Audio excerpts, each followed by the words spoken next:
Hukum cangkok rambut.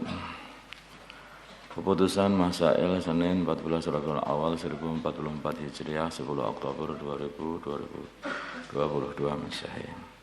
Hukum cangkok rambut. Pertanyaan: bagaimana hukum menanam rambut di kepala yang botak? Yaitu dengan cara rambut yang tumbuh di bagian kepala yang lain maksudnya dicabut kemudian ditanam di bagian kepala yang botak, sehingga rambut tersebut tumbuh dan berkembang sebagaimana biasanya. Ini banyak dibuat di Turki seperti ini. Jawabnya adalah jika bersifat permanen, yaitu menjadi yang tumbuh seperti biasa rambut asli, maka diperbolehkan. Tetapi jika bersifat sementara dan disengaja untuk menipu orang biar tampak ganteng, tampak padahal itu petak, maka ini tidak diperbolehkan.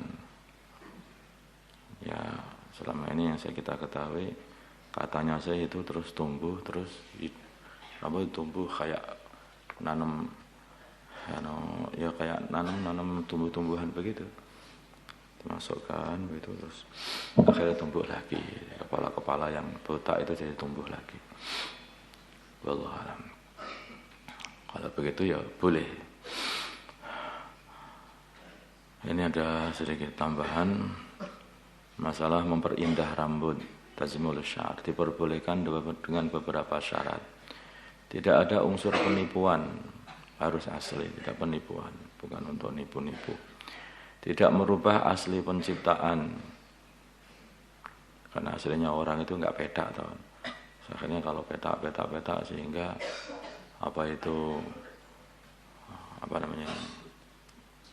jidatnya ini tambah lebar, jidat sampai ke belakang itu bukan jidat lagi sebetulnya, itu sampai kepala, itu nanti merambat sampai kepala, itu jadi mundur karena rontok gitu.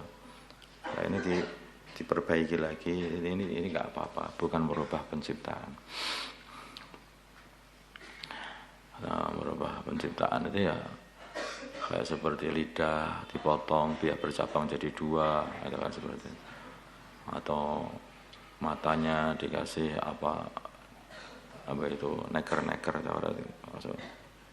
masukkan biar mentol biar kayak sehingga wajahnya menjadi seperti harimau atau masih seperti ular atau gimana ya, itu semacam itu. Tidak menyerupai lawan jenis. Nanti berubah seperti itu tidak untuk menyerupai lawan jenis. Kayak seperti kekhususan namanya laki-laki itu kan punya jenggot, sedangkan perempuan itu enggak punya jenggot, tapi ada perempuan yang pengen punya jenggot. Nah, ditambahi jenggot. Tidak ada niat menyerupai orang kafir atau orang fasik. Nah, tidak menggunakan bahan yang diharamkan, tidak menimbulkan bahaya. Ya, yang dua, masalah terjemah syahadat. Ada orang hendak masuk Islam dikarenakan dia tidak bisa melafadzkan bahasa Arab. Akhirnya ia ditalkin dengan menggunakan bahasa Indonesia. Jadi aku bersaksi bahwa sesungguhnya tidak ada Tuhan yang berhak disembah kecuali Allah, dan aku bersaksi bahwa sesungguhnya baginda Nabi Muhammad adalah utusan Allah. Dengan bahasa Indonesia saja orang masuk Islam ditalkin dengan bahasa Indonesia. Pertanyaannya ini, bolehkah bagi orang yang hendak masuk Islam membaca syahadat dengan menggunakan bahasa Indonesia atau terjemahannya syahadat dengan bahasa yang dia pahami maksudnya? Pokoknya ini syahadat itu kalau bahasanya yang enggak difahami ya itu belum sah. Harus bahasa dia yang dia pahami.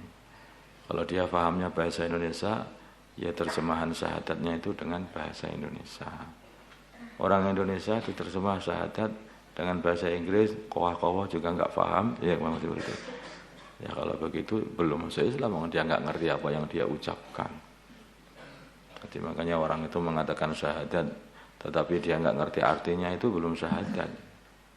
Hakikatnya belum syahadat, harus ngerti artinya. Kalau dia enggak ngerti artinya atau dia susah mengucapkan apa itu lafadz Arab, maka harus dengan bahasa yang dia ngerti. Kalau orang Indonesia ya dengan bahasa Indonesia. Kalau ngertinya bahasa Jawa ya ditalkin dengan bahasa Jawa. Kalau ngertinya bahasa Jawa, kan sebagian orang Indonesia pun nggak ngerti bahasa Indonesia, ngertinya bahasa Jawa, ya kan? Jawa, bahasa Sasak. Nah, jawab ini boleh dan sudah mencukupi, sah maksudnya syahadatnya dengan cara begitu, dengan terjemahan syahadat.